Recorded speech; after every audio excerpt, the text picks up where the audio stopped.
Penyanyi musik religi Haddad Alwi baru saja menceraikan istri keduanya, Atina. Tak banyak orang tahu Haddad Alwi ternyata selama ini hidup berpoligami.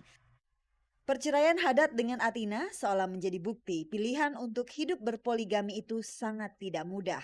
Ada banyak aspek yang tiba-tiba saja menjadi momok di tengah lajunya perkawinan. Aspek paling penting dalam poligami tentu saja sanggup bersikap adil. Pertanyaannya, siapakah manusia?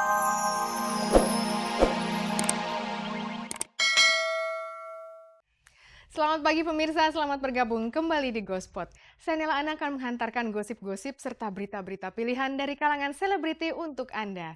Tak ada yang ditambahi, tak ada yang dikurangi, dan tak ada yang memanas-manasi. Jangan lupa pemirsa, ada kuis berhadiah 3 juta rupiah untuk 3 orang pemenang. Kalau Anda mau hadiahnya, jawab pertanyaan kuisnya. Caranya mudah sekali, ketik GS spasi jawaban A atau jawaban B, dan kirimkan via SMS ke nomor 6288. Jadi simak beritanya dan jawab pertanyaan kuisnya di akhir tayangan nanti.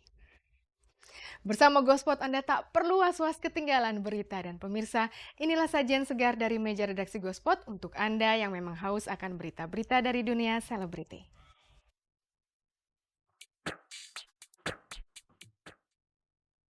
Mantan istri kedua Haddad Alwi, Atina, enggan dibilang hanya mengejar ambisinya berkarir di dunia nyanyi sehingga ia menggugat cerai Haddad Alwi. Tidak mau dibilang turun pamor, Krisdayanti menceburkan diri ke dunia akting. Tak tanggung-tanggung, KD beradu akting dengan Cornelia Agatha.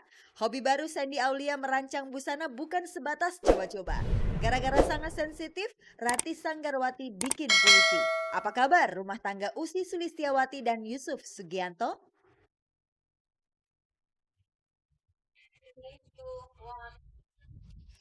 Pemirsa, penyanyi bernafaskan Islam Haddad Alwi sudah bercerai dengan istri keduanya Atina.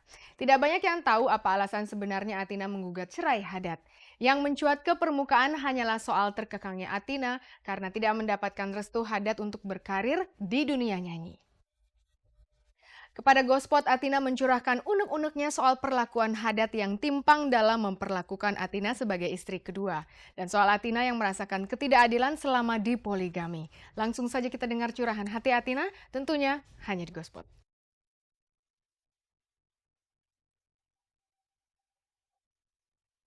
Penyanyi musik religi Haddad Alwi baru saja menceraikan istri keduanya, Atina. Tak banyak orang tahu Haddad Alwi ternyata selama ini hidup berpoligami. Perceraian Haddad dengan Atina seolah menjadi bukti pilihan untuk hidup berpoligami itu sangat tidak mudah. Ada banyak aspek yang tiba-tiba saja menjadi momok di tengah lajunya perkawinan. Aspek paling penting dalam poligami tentu saja sanggup bersikap adil. Pertanyaannya, siapakah manusia yang sanggup menjalankannya tanpa cacat? Sebaik-baiknya Haddad Alwi terlebih dengan reputasinya sebagai musisi religi, toh tetap punya cacat. Atina menganggap mantan suaminya terus merahasiakan perkawinan poligaminya, sehingga Atina merasa diperlakukan tidak adil. Apalagi kalau ada wartawan tuh saya tidak mungkin diajak sama Pak Haddad gitu kan, apakah jumpa pers atau pokoknya berhubungan dengan masyarakat, ya udah kamu di rumah gitu. Atau kalau syuting saya nggak pernah diajak, itu kan menyakitkan sebagai istri. Kok istri Anda yang pertama diajak, saya nggak boleh.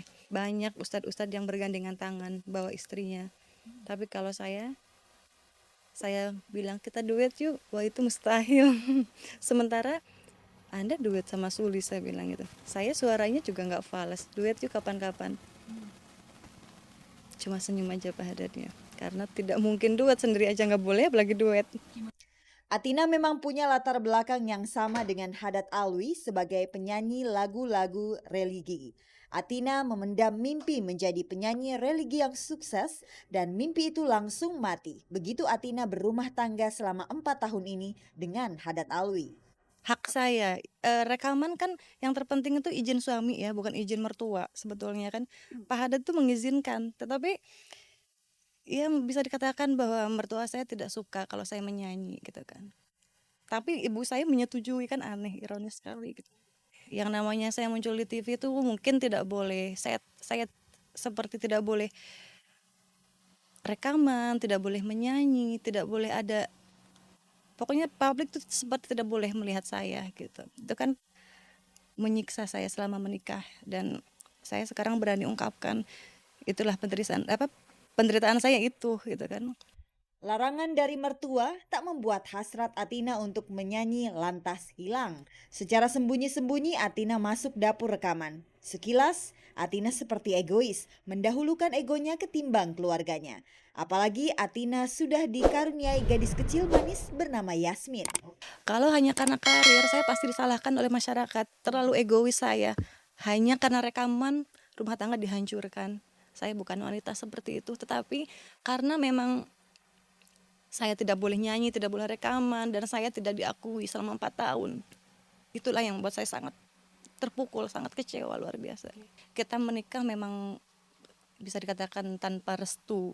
Ya mungkin dengan restu, tapi restu yang dipaksakan gitu kan. Akhirnya perceraian pun memang itulah yang diinginkan gitu kan. Itulah yang diinginkan oleh semua pihak.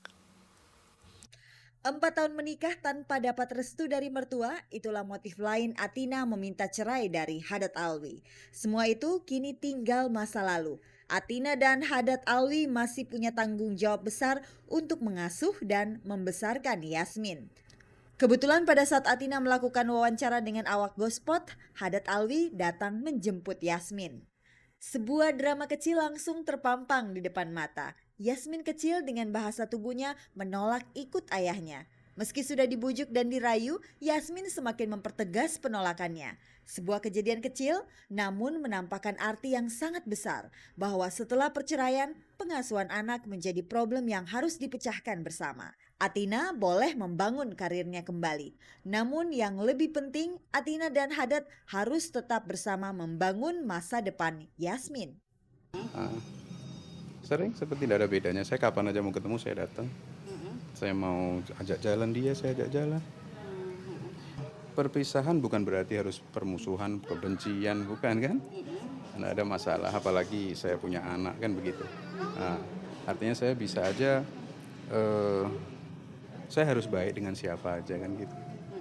Sekarang juga Pak Haddad tanpa minta izin tahu-tahu bilang mau jemput Yasmin gitu kan. Ya sudah, kalau memang beliau mau jemput, ya silakan aja jemput Yasmin gitu.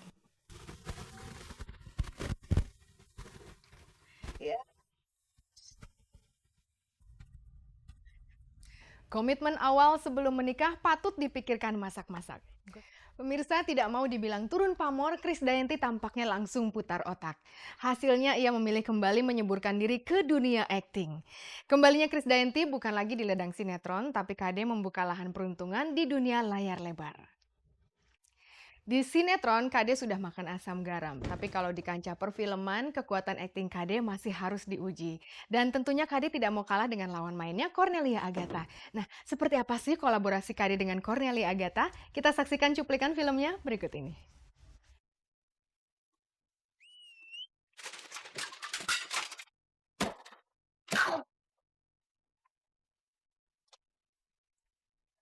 Mana?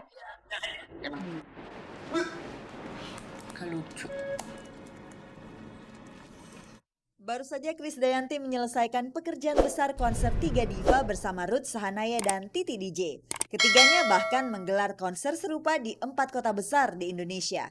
Sebuah pekerjaan besar kembali ditelurkan KD berupa film komedi romantis berjudul Jatuh Cinta Lagi. Inilah film layar lebar perdana buat KD dan juga film pertama produksi KD Films bekerja sama dengan Multivision Plus Picture. Nampaknya KD serius melebarkan sayapnya ke dunia film. Terbukti dengan lahirnya KD Films tersebut.